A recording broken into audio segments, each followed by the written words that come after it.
নমস্কার বন্ধুরা, দোলন হোম কিচেনে আপনাদের সবাইকে স্বাগতম। আজকের বানাবো মুসুর ডালের বড়া এবং আলু দিয়ে ঝোল। আধ ঘন্টা ডালটাকে ভিজিয়ে রেখেছিলাম। মুসুর ডালটাকে শিলে মুসুর ডাল আর কাঁচা লঙ্কা বেটে নিয়েছি। এরপর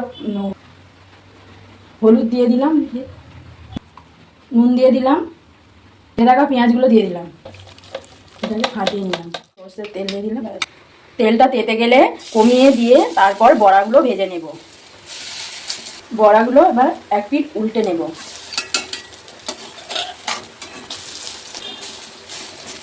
বড়া, মুসুর ডালের বড়া কিন্তু খেতে খুবই সুস্বাদু হয়। আলু দিয়ে ঝোল বানালেও খুবই খেতে টেস্টি হয়। আপনারা ভিডিওটা শেষ পর্যন্ত দেখবেন। আরও একবার লৌটে নিলাম।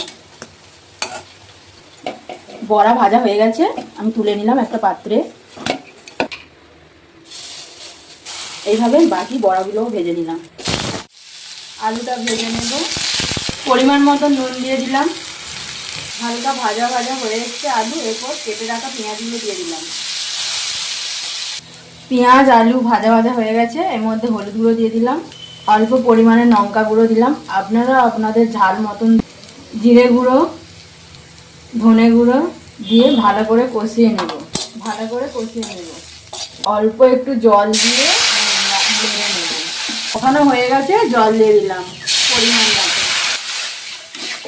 এখন চাপা দিয়ে দিলাম 10 মিনিট। ঝোলটা ফুটে গেছে, বড়াগুলো দিয়ে দিলাম, চাপা দিয়ে রেখে দেব।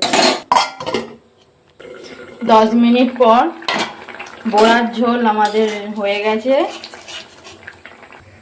ডালের বড়া ভাজা ও বড়ার ঝোল হয়ে গেছে। এইভাবে আপনারা বাড়িতে বানিয়ে দেখবেন। ভালো লাগলে লাইক, শেয়ার, সাবস্ক্রাইব করবেন। ভালো থাকবেন, সুস্থ থাকবেন।